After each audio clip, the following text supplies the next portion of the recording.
Please welcome the president of Stony Brook University, Dr. Samuel L. Stanley, Jr.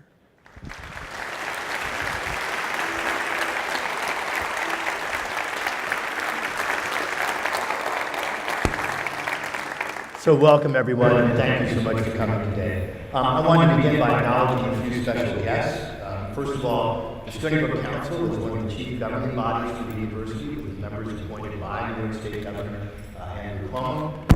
Please join me in welcoming the chair of the Stony Brook Council and the Stony Brook alum, Kevin Long. Kevin, welcome. I also see Council Member Frank Trotta here as well. Frank, welcome. Thank you.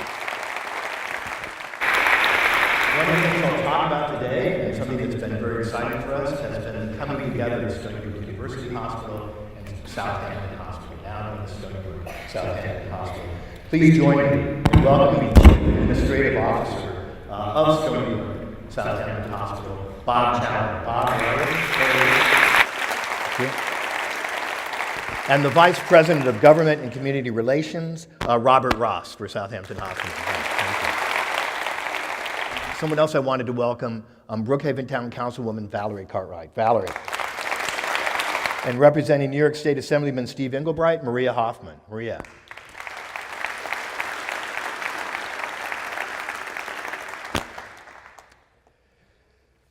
So I wanted to start the day by welcoming the new faculty that are here and joining us. This is always a special moment for us. We're so pleased and proud that you've elected to join Stony Brook University. One of the privileges I have is the chance to read the appointment letters for all new faculty that come, so I know how qualified and distinguished you are in your areas. As I said before, we're very pleased to welcome you. As you're going to learn today, this is a very special institution. It's a young institution, but it's a precocious one.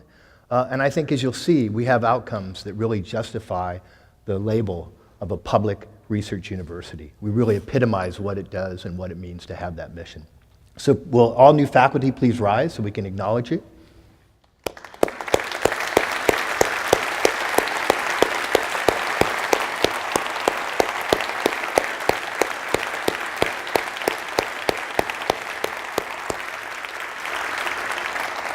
Thank you. And I look forward to meeting with each and every one of you and learning from you how I and this institution can best help you succeed. So, we live in a time now when we're almost always in the moment, right? Our phones, I have an Apple Watch. I'm constantly being reminded when North Korea tests a new missile, I get a notification from the New York Times that that happened. And so it's nice sometimes, though, I think, to pull away from that and not be in the moment so much and look back in time and think about how we got to where we are. And that's what we're going to do a little bit today. In the state of the university, because this is the 60th anniversary of Stony Brook University, so we're going to spend some time talking a little bit about how far we've come, but also use it as a platform to talk about how we're going to move forward in the future. So let me talk first about some important appointments that we've had.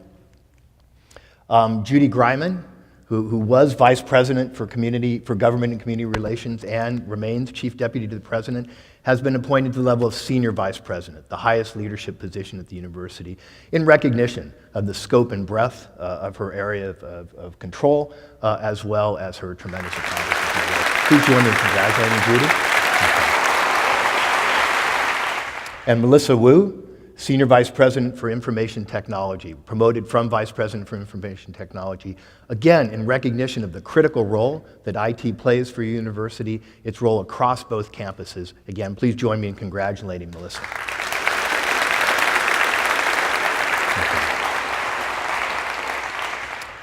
And Rich Reeder, who last year at this time was interim Vice President for Research, has become the Vice President for Research and Operations Manager for the Research Foundation. Rich did an extraordinary job as interim. He's continuing this great work now in the main role. Rich, congratulations. And last but certainly not least, as part of our commitment to diversity on our campus, we've appointed our first Chief Diversity Officer. His job is to essentially translate the hard work of the working groups and the plans they put in into a plan that has action. And so Lee Bitsoy has accepted this role. Please join me in welcoming Lee to Stony Brook.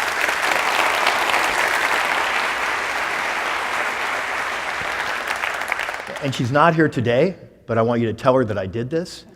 We have a new chancellor, Christina Johnson. She's the 13th chancellor for the State University of New York. She was a faculty member in engineering at the University of Colorado, so she knows state universities. She then went to Duke, where she became dean of their School of Engineering. From there, she went to Johns Hopkins as the provost.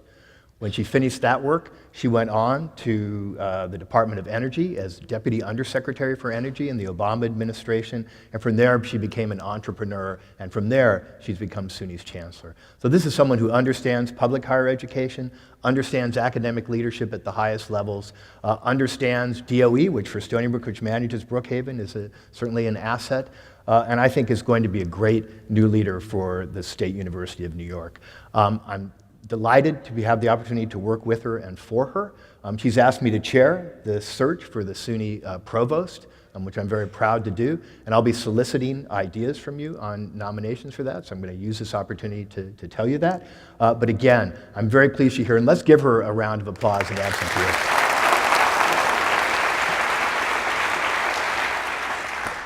So in 1957, there was a birth announcement. That announcement was the opening of a new college, the State University College on Long Island at Oyster Bay. That was in the fall of 1957. You can see it was in a very nice location. I think at the time it was billed as the most beautiful college in America, which is interesting that that's how it was billed. But we've really come a long way since that initial establishment. And I thought it would be good, as I said before, to give some examples of how things have changed. So probably the biggest and most easy way and most important visual or impressive visual is the change in the campus. So this is 1959. This gives you a marker. This is a housing development. This is the same housing development here. And you can see that there was nothing in this space. Nothing here in 1959. And since that time, there's been extraordinary growth.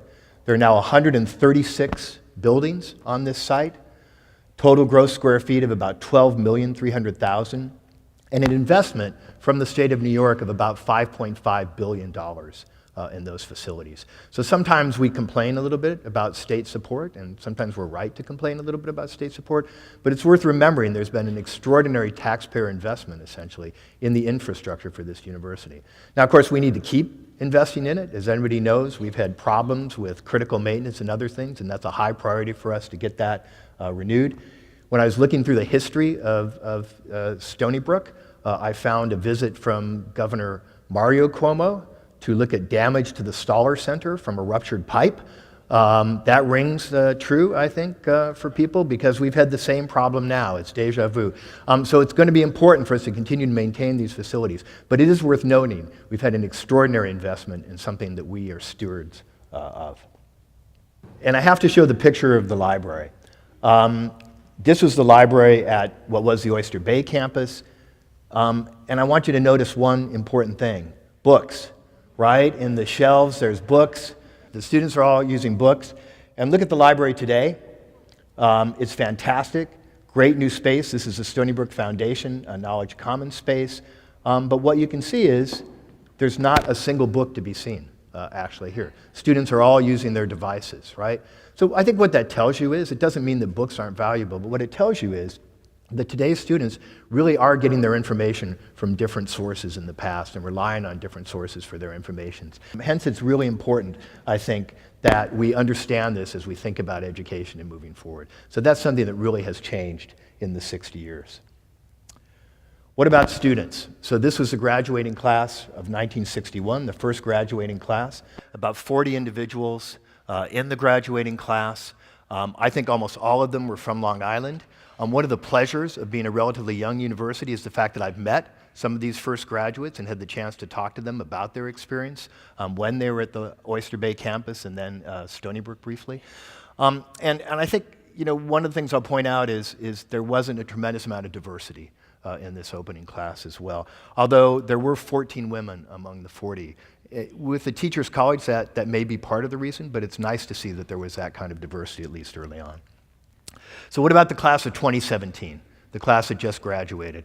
We went from about 40 to 7,313 degrees or certificates offered, 4,000 bachelor's degrees, and what was not present then, master's degrees and doctoral degrees, including professional degrees as well. So a vast change in scope and scale from that time.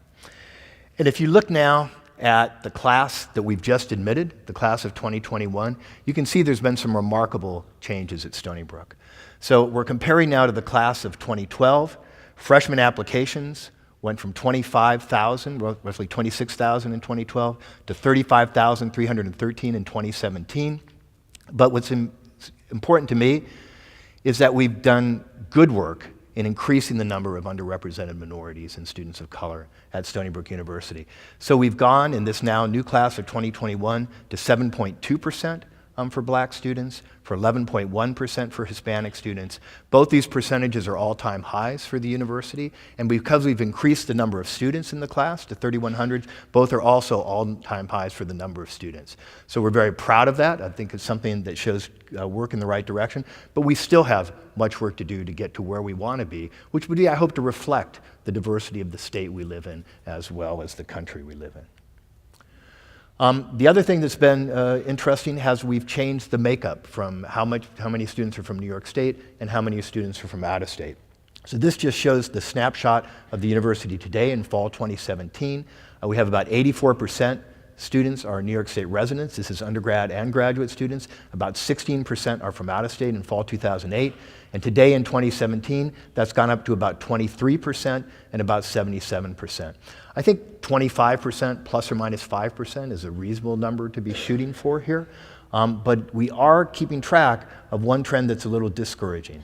And that is this year we saw for the first time in years a drop in the number of international students among entering freshmen. I think that reflects a number of things, but I think one of the main ones has been the immigration policy, essentially, of the United States, which I think has discouraged students both at the undergraduate and graduate level from applying to Stony Brook University or coming to Stony Brook University and accepting our admittance.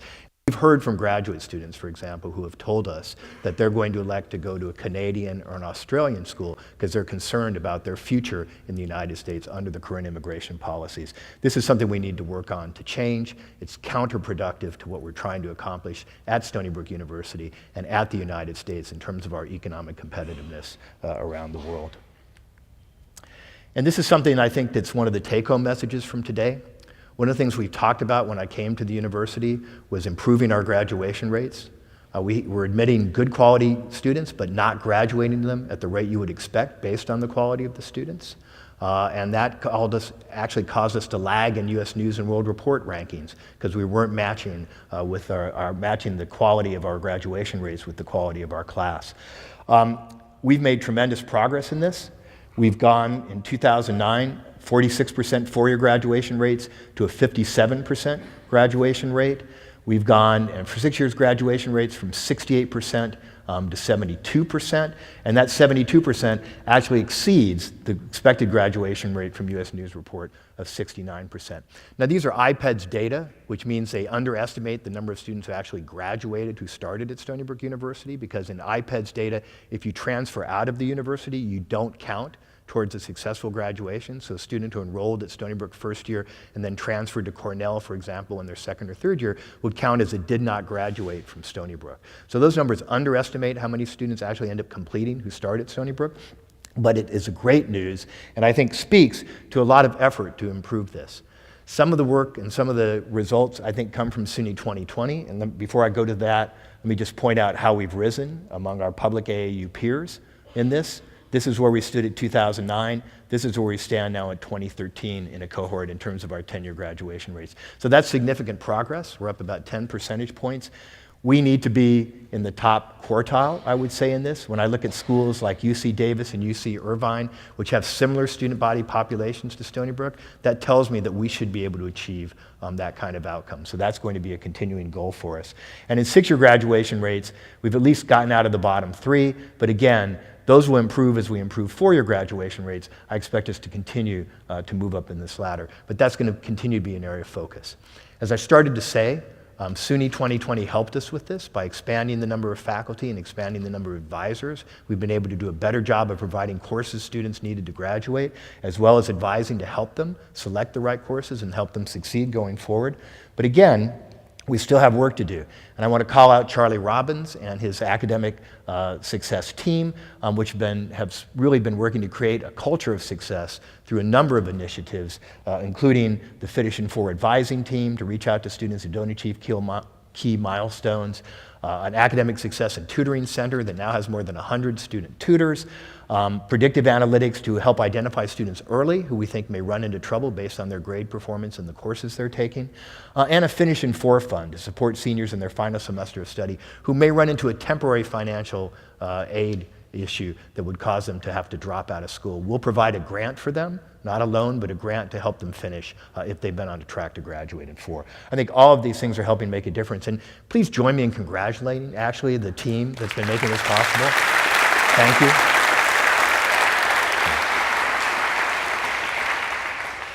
I talked a little bit about diversity. I mentioned that I think we're making progress, but we're not where we need to be in diversity in our student body.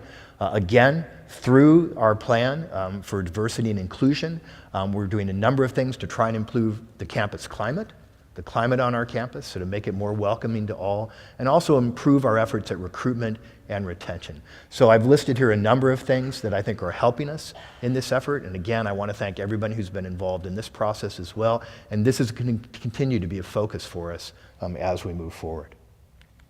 I just want to say something about DACA. Stony Brook University, I hope, has communicated quite clearly to the campus and to the world our support for DACA students. These students really epitomize the American dream. They come to New York, they come to our campus, often from very difficult economic strata, from very difficult backgrounds. Some came to this country with nothing, and yet they end up succeeding, and they end up attending an outstanding university like Stony Brook University. That's an extraordinary story. That's an extraordinary testimony to their determination and their grit. And of course, when they come here, they're actually not eligible for financial aid. So many of them have to end up finding work and other mechanisms to stay at the university.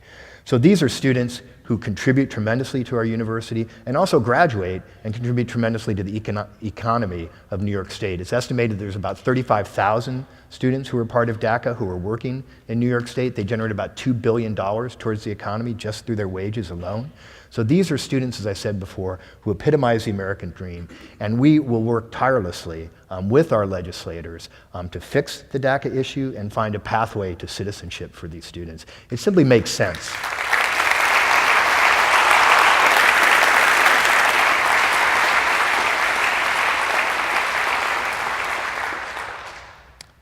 So these are 13 of the initial 14 faculty at the Oyster Bay campus. The guinea pigs have something to do with the fact that the students felt like guinea pigs as the first group of students through a campus, so that's why they're there. But these are the original 14 faculty, or 13 of the 14. We've gone from those 14 to more than 1,900 full-time faculty now at Stony Brook. That's been bolstered by the faculty we added through SUNY 2020, net more than 300. And this is one of the most distinguished faculty at SUNY and one of the most distinguished faculty in the world. And as the slides rolled through before I started, I think you got to see a number of our faculty who've won awards, as well as a number of our students and staff who've won awards.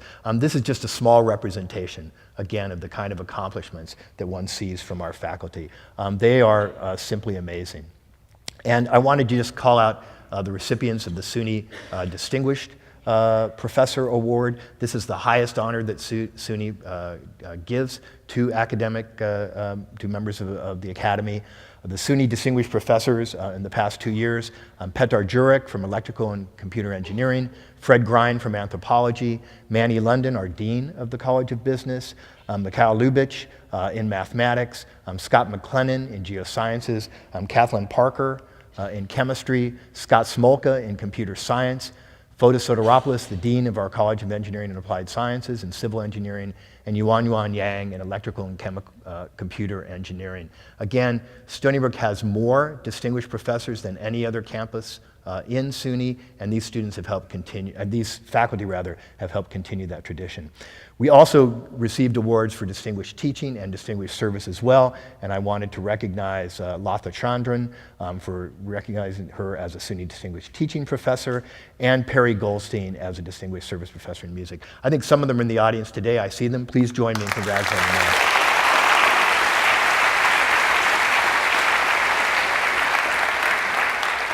And I'll just do one more set of awards. The national election to the National Academy is one of the highest academic awards. National Academies of the United States is one of the highest academic awards in the United States of America. And we had 2 people join our faculty or are part of our faculty who have been elected. Anissa Abidargam in psychiatry was elected to the National Academy of Medicine, and Alexander Zamolodchikov, Sasha Zamolodchikov, who came to us from another institution, also is a member of the National Academy of Sciences in physics and astronomy. Again, congratulations to them.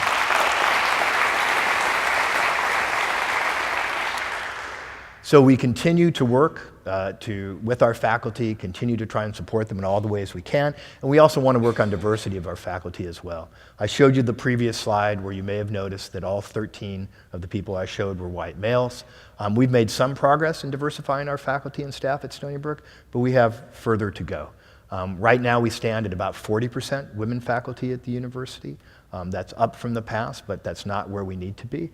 And we're still about 67% white, so about 2/3 of the faculty at Stony Brook University identify as white. So there's much room to move on this. Again, as part of our diversity plan, we're trying to change how we recruit, how we reach out, how we retain, and how we change, again, campus climate and culture, so this is viewed as a welcoming place for faculty, for diverse faculty to come.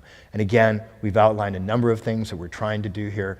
A big part of it is the READY program and training. 570 of the faculty at Stony Brook have undergone the READY program. This helps people develop cultural competencies and help them eliminate their hidden biases that may impact in their hiring and may impact in their promotion decisions. And again, I encourage faculty and staff at Stony Brook to take this kind of training.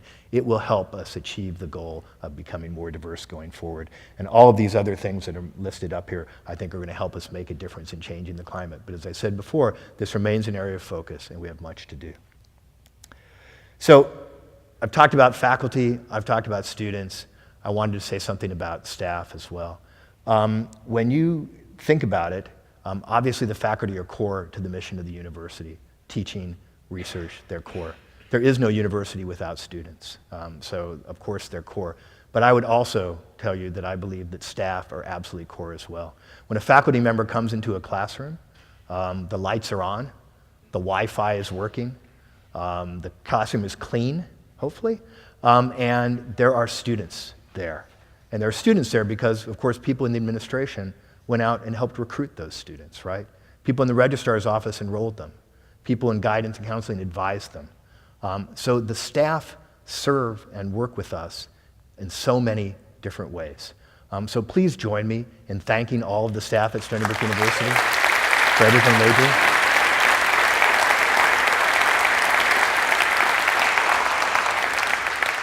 Absolutely vital to us moving forward is having a great staff, and I appreciate their efforts. So early on at Stony Brook, there was athletics. So they began as club sports, they morphed to Division III, and then eventually became Division I, which is where we are now. And those Division I teams, I think, have been extraordinary for the university.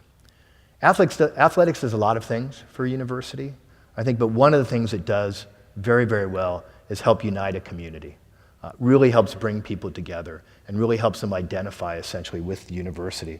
And I think the unadulterated joy that you see in this picture when Stony Brook's basketball team won a key game and actually was able to go to the NCAA tournament for the first time. Just look at the diversity here and look at the excitement. And this is students, faculty, staff, and members of the community all coming together to celebrate an accomplishment. That's something special that athletics can do, and I think it's important that we remember that. It also helps us in terms of recognition as well. So probably some of the most recognition Stony Brook has ever had is when we went to the College World Series, and that actually impacted visits to our website and actually impacted visits of people who looked at the university as a place they might want to attend. So athletics has a number of positive factors. Now, we have to do athletics right. I mean, I'm talking today, and there's something new in the NCAA about coaches and so on. So athletics has to be done right. But I think we've made the commitment to doing it right at Stony Brook University, and I think it continues to provide significant benefits. So I'm greatly appreciative again to our athletes. And it also helps us recruit some outstanding students to the university, students who might not have come to Stony Brook otherwise without Division I. And I want to particularly point out Christina Melian today. Christina is pursuing her master's now in biomedical sciences at SBU. She completed her undergraduate studies with a 3.91 GPA. I could stop there, and you would think she was an outstanding student, right? But she's also one of the stars of our cross-country team. She's a 5-time Academic Achievement Award winner, 8-time American East Commissioner's Honor Roll, NCAA All-American, and 10-time All-Conference runner. All of these things are fantastic, but there's a special honor that Christina now has. And that is, there are about 216,000 women athletes in the NCAA, about 70,000 roughly in Division I. Christina is now one of 3 women from Division I to be nominated, to be a finalist for NCAA Woman of the Year. So please join me. Christina, please stand. Please stand.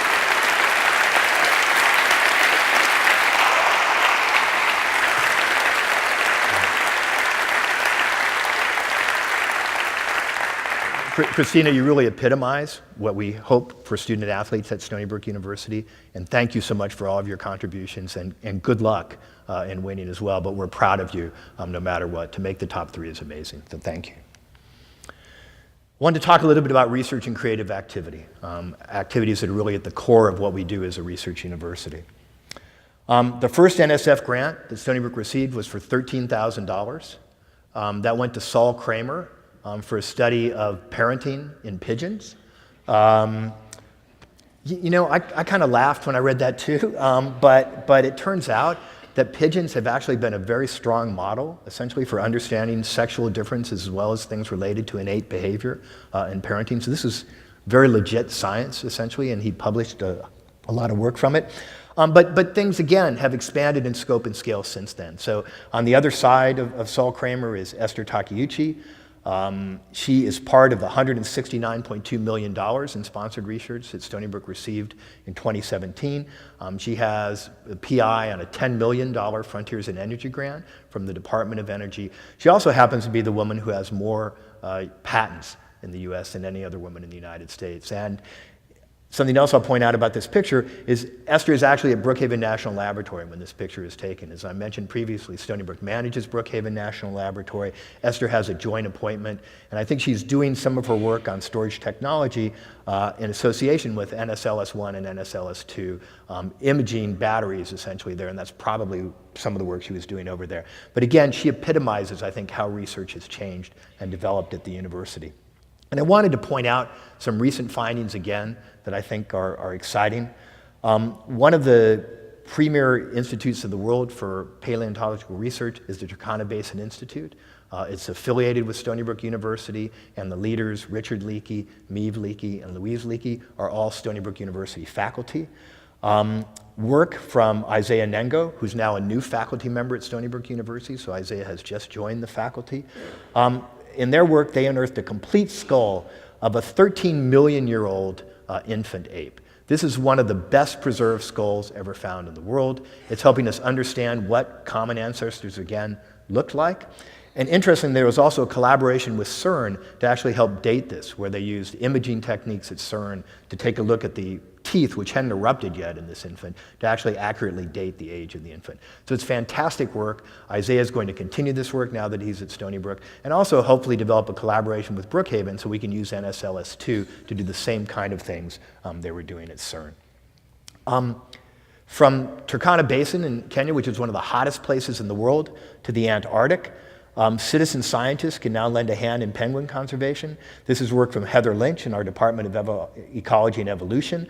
And they're working with NASA and citizen scientists on their computers to track penguin populations. And they're using aerial views to understand the density of penguin populations and the locations of penguin populations. You may ask, how do you find penguin populations from far above in a satellite? The answer is you look for the guano they produce that stains the ice, so it stands out from other ice. So that's actually how it's done. But this is going to be important information as we look at global warming and climate change to help us to understand the impact on the penguin population and other wildlife in Antarctica. From Antarctica to Mars, this was a study led by Joel Hurwitz of the Department of Geosciences, using data from NASA's Curiosity rover mission to show that there was actually an ancient lake on Mars. And this lake had chemical and physical properties that looked like they were very similar to lakes on Earth. So it's nice to see Stony Brook research expanding off the planet, essentially, as well. And then back to the university and back to our Department of Biochemistry and Cell Biology, a team of researchers led by Mike Arola has determined the structure of a key enzyme. This is a neutral-sphingomyelinase, an enzyme that's involved in lipid metabolism, helps create some metabolites called ceramides. It turns out this enzyme may be very important in the regulation of cancer cells and growth of cancer cells. So if one can develop once one knows the structure, one can actually develop an inhibitor that could potentially block the activity of this enzyme. And this might have a role in cancer therapy, also might have a role in some degenerative neurological disease as well, because these sphingomyelins and ceramides are involved in degenerative neurological diseases too. So a very important study that might set the path towards important clinical work.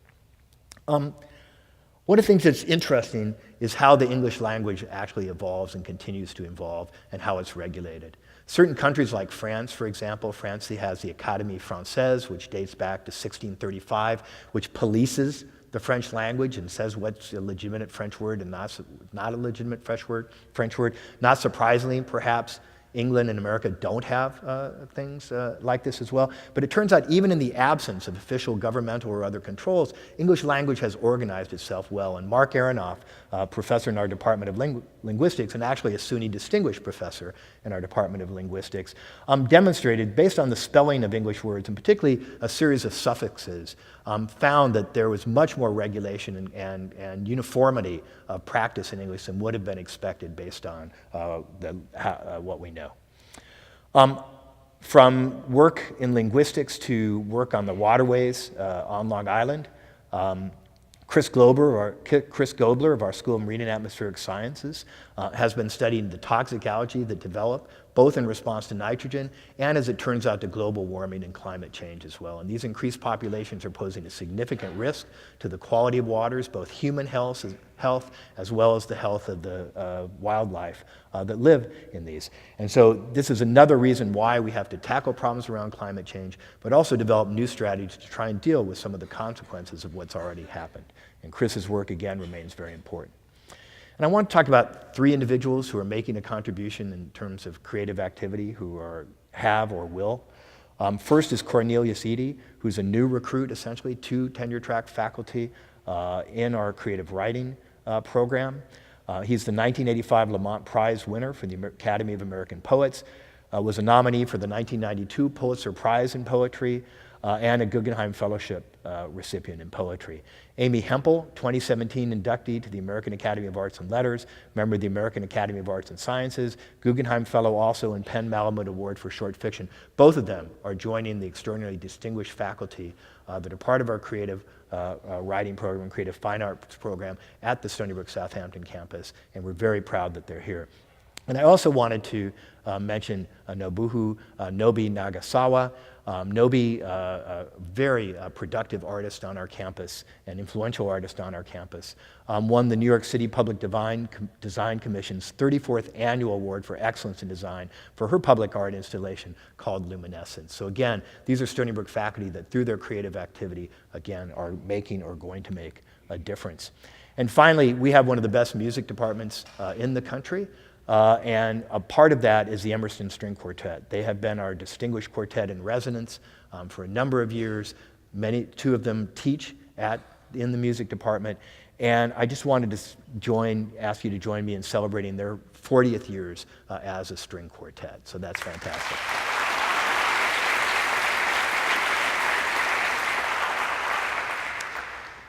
So I talked about $169 million in sponsored research for 2017. That represents about a 5% increase from 2016. That's a good thing. That's moving in the right direction. We want to continue to build on this. Those of you with sharp eyes will say, well, you were at 168.9 in 2015, so all you did was go down and come up again. But this was a one-time swell of about $10 or $11 million that came from a BSL-3 facility that we got a single grant for. So actually, in terms of our continuing dollars, there has been an increase. As I said before, we need to build on this. We really need to grow our sponsored research. When you line us up and compare us with our AAU peers, this is the area where we're most deficient. We don't punch above our weight in terms of research. We punch above our weight in a number of factors. We punch above our weight in graduate education. We do incredibly well in that area. The outcomes for our graduate students are very strong. Faculty productivity in many areas is strong, but we don't punch above our weight in research, and we need to do more in that. We're hoping that SUNY 2020 and the faculty we've added are going to be hitting their stride, particularly those who came in as assistant professors, and helping us add to these dollars. But we also want to make sure that the faculty who are here have as few barriers as possible to submitting grants and being successful. And that was the basis for the Facilitating Research Success initiative that Rich has been leading. A number, 85 faculty or so were involved in groups to take a look at how we do research and how we could do it more effectively around campus. Their recommendations are coming in now, and there'll be a final report coming soon. But I just wanted to point out there's already been some, I think, positive things coming out of it. We've streamlined postdoc hiring by human resources to make it easier to hire postdoc and take it out of some of the bureaucracy it was stuck in before. Conflict of interest is required for people who submit grants. You have to do conflict of interest forms. That's a federal law, so we can't do away with that. But we can do is make it easier for you to file those things, and that's what we're trying to do. And we're expanding the scope of funding opportunities. We have subscription to a new system to help our faculty be aware of opportunities that were out there that they weren't aware of before. And finally, a number of other things that will be associated with the implementation of Huron Click. That's part of the COI improvement I talked about. That's going to help things too. And I think we need to develop plans for new incentive programs to encourage more faculty, particularly in West Campus, to submit more than one grant and to have more than one grant. That's a culture we need to change. There's tremendous benefits from having more than one grant to the university, but also to you as an investigator. But we need to find some incentives to make people do well as that. And we're working on proposals to develop that. Wanted to talk very quickly about healthcare. It's an extraordinary component of Stony Brook. The annual budget now is close to $1.7 billion out of our $2.5, $2.6 billion total budget. So this is a very huge part of what we do. We serve 400,000 people in this region, so a tremendous effort. And about 138,000 of those individuals are underserved. We provide more indigent care than any hospital in Suffolk County. So we are the provider of indigent care. We're also the level 1 trauma center, the only level 1 trauma center that does both adults and children on the island. So we really are responsible for much of the care. As I mentioned before, the exciting thing that happened this year was the joining together of Stony Brook Southampton Hospital and Stony Brook University Hospital. Southampton is the premier community hospital on the East End. We're very proud that they've joined with us. This was a long process. It was like I've been talking about this every year for 5 years probably at some point in time. So it was great to get it done. And a lot of that, again, was due to the commitment on both sides. But again, let me publicly again thank Bob Challoner for his commitment to doing this.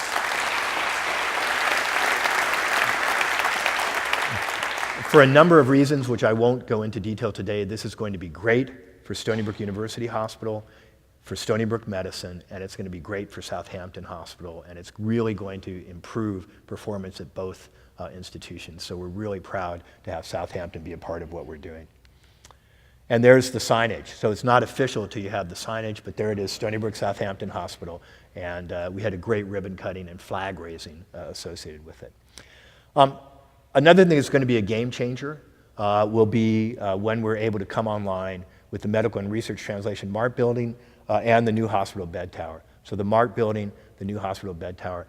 This project, which is a $460 million plus project, again is going to be transformative. This is the future of medicine at Stony Brook Medicine. These new facilities, they are really going to push us back to the cutting edge of providing care on Long Island. And I wanted to thank Ken Kashansky, Senior Vice President for the Health Sciences, for his vision in helping this project almost get done. So, almost get done. So what we envision and what we're trying to accomplish is healthcare excellence from Montauk to Manhattan. Here's Stony Brook Medicine really in the center, Southampton Hospital. We're in negotiations with Eastern Long Island Hospital and Greenport to join us. This is our new advanced specialty care outpatient facility in Comac, state-of-the-art, again, with a number of important clinical specialties located there. And of course, our collaboration with Mount Sinai and our work, both in terms of research and developing some clinical programs, allows us to make this claim that we will establish this level of excellence. So there's much more to be done in this again. This is a highly competitive area, but we've made great strides. And this is hospital, by the way.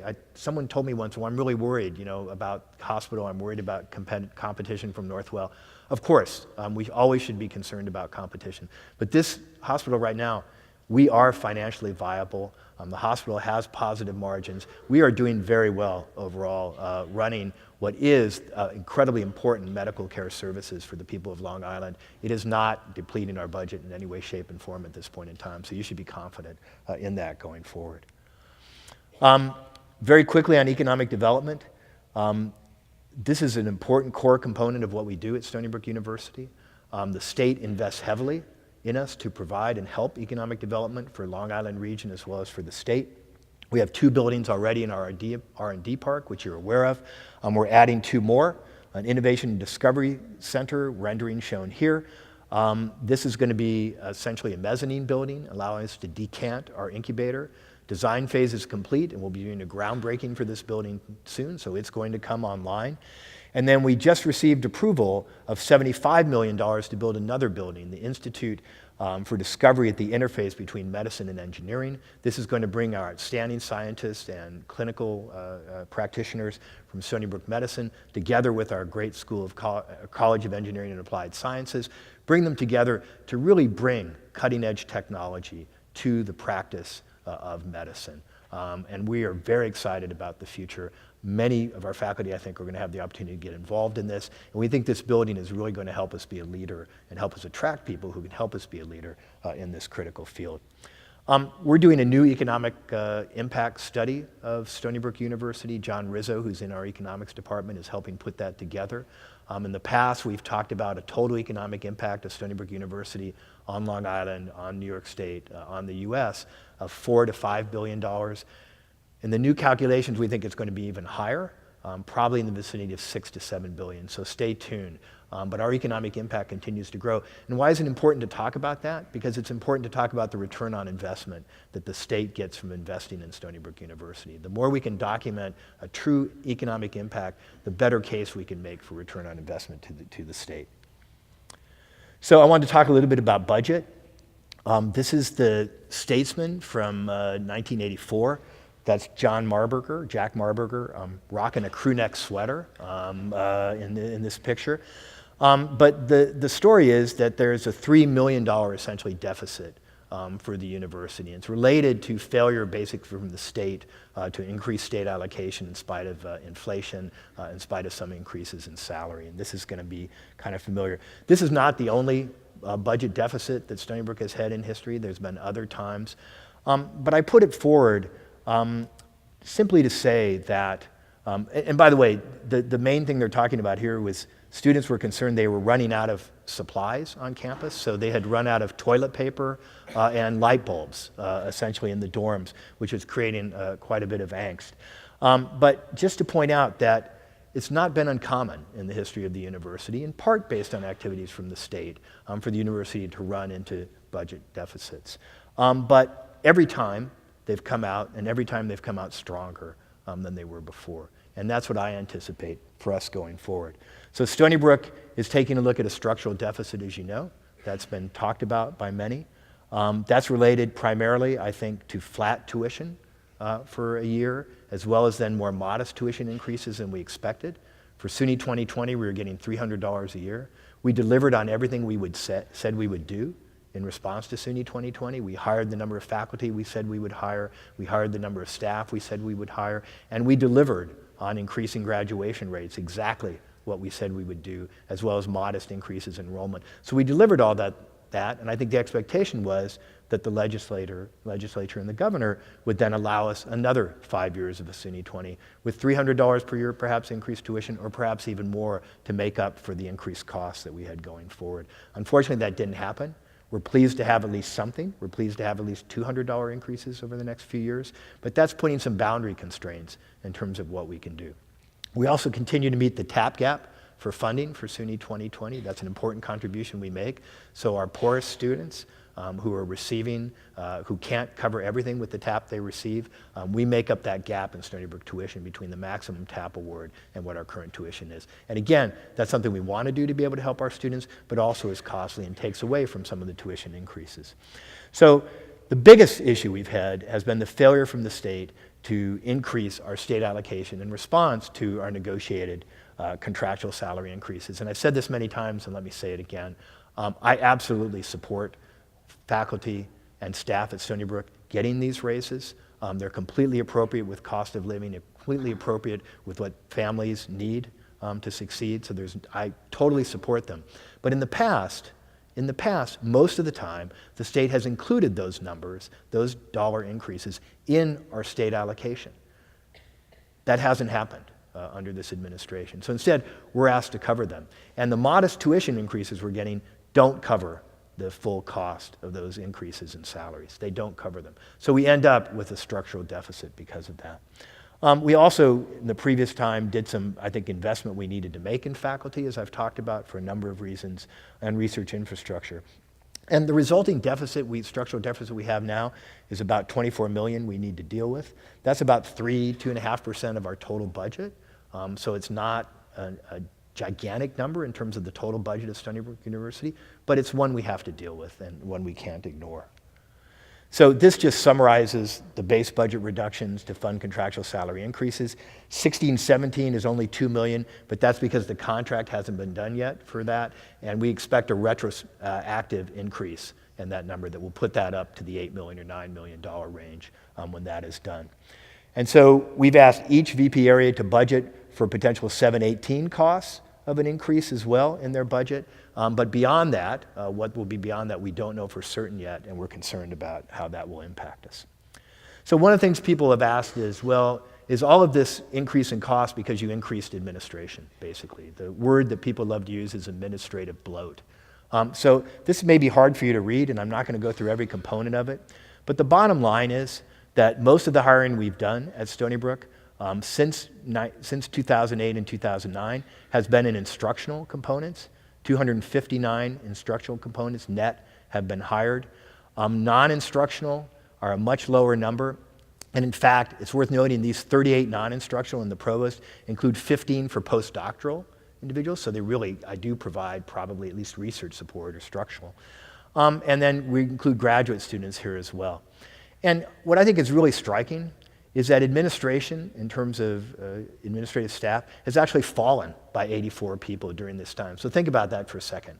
We've added hundreds of faculty, we've added thousands of students, and we've actually reduced administrators by 84 overall. So that means essentially that the administrators at Stony Brook, with some help from IT and software and other things to make their jobs easier, but in general are working harder than they've ever been before to help the university. So again, thank you for all the administrators who have been shorthanded and have been working so hard. I appreciate it. So this tells you kind of where spending was, but I hope helps you understand where we've been investing and not investing.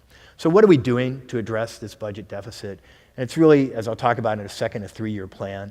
We're trying to save money in salaries. Now again, we're limited in what we can do.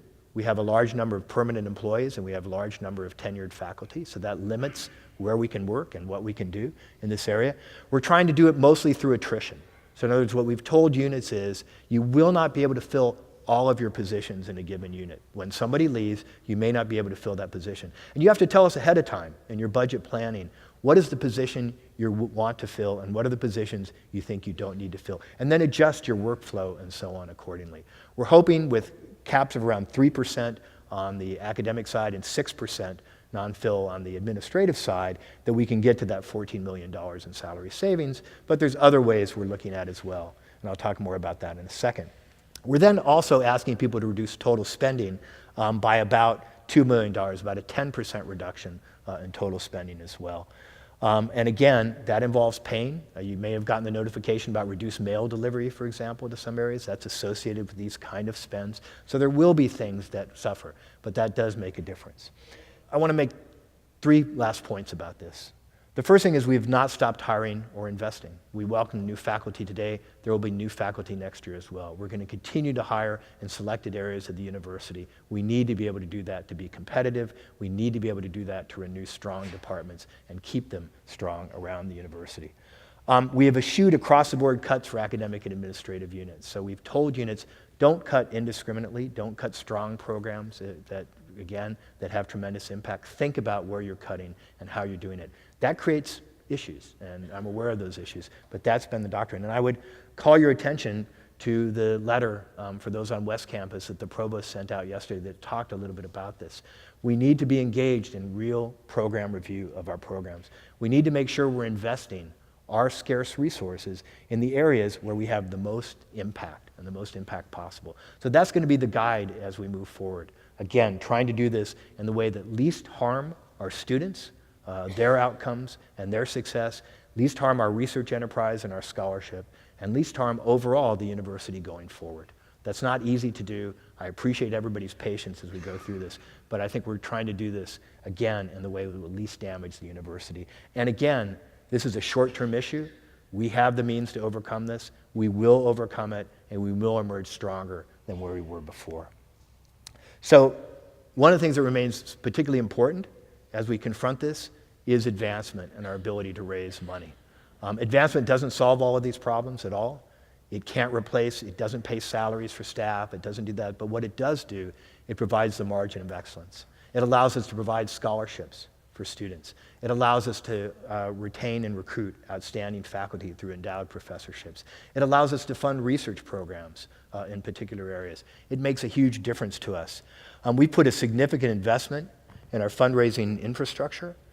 It's led to much greater alumni engagement and university activities. It's led to more alumni giving to Stony Brook University. And overall, we've increased annual giving from $48.2 million per year in fiscal years 06 and fiscal years 11, that was the average per year, to $93.3 million per year in fiscal years 12 to fiscal years 17. That's an extraordinary increase, essentially a doubling. And that's epitomized by our campaign for Stony Brook University. This is the largest campaign ever by a SUNY school. It doubles the previous Stony Brook University campaign, so we're trying to raise twice as much as we raised previously. The goal is $600 million by June 30th, 2018. We've raised to date $559.2 million, so we're about $41 million shy of our goal. We are going to make our goal, I'm pretty confident. Dexter Bailey, Senior Vice President for Advancement, has been shepherding this. Please join me in thanking Dexter for all the work.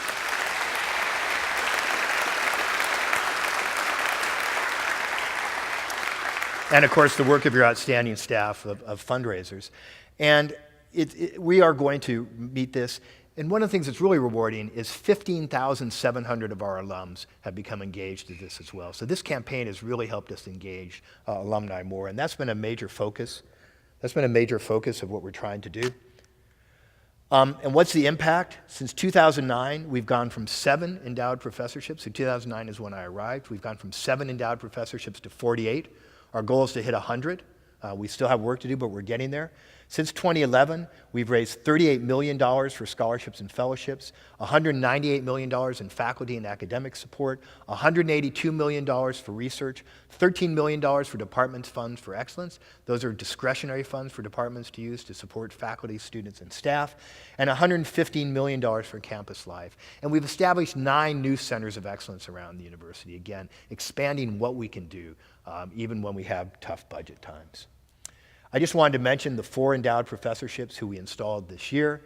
Latha Chandran, the Miriam and David Donahoe Distinguished Teaching Professor, Nicholas Panu in the College of Arts and Sciences, the Peter Santos Professor in Greek Literature and Language, James Voswinkle in the Medical School, the Lillian and Leonard Schneider Endowed Professor in Trauma Surgery, and again, Sasha Samalajikov, the C.N. Yang Dengwei Endowed Chair in Physics and Astronomy. Again, this is a great honor. We're going to continue to do more of these. They're critically important to the university. And I wanted to mention our alumni engagement. I talked about this. Glenn Dubin, donating to the Dubin Family Athletic Performance Center. Rich Gelfond, the chair of the Stony Brook Foundation and the CEO of IMAX, donating for research on mercury in fish. And Robert Fry, also Stony Brook alum, donating to help make a difference, and we named Fry Hall after Robert and his family. These Stony Brook alumni are making a tremendous difference. And I want to close with highlighting a faculty member who's making a difference. This is a recent news flash that Stony Brook University is the lead institution for a new $4 million 5-year National Science Foundation grant designed to increase undergraduate and graduate degrees in science, technology, engineering, and mathematics, STEM, and underrepresented minority student populations. The PI in this grant is Dave Ferguson. Dave has been an extraordinary contributor in this area. This is not the first grant that Dave Ferguson has received in this area. This is one of multiple grants he's received. And he alone, working with others, has had a very significant impact on this university. Dave, are you here? There he is.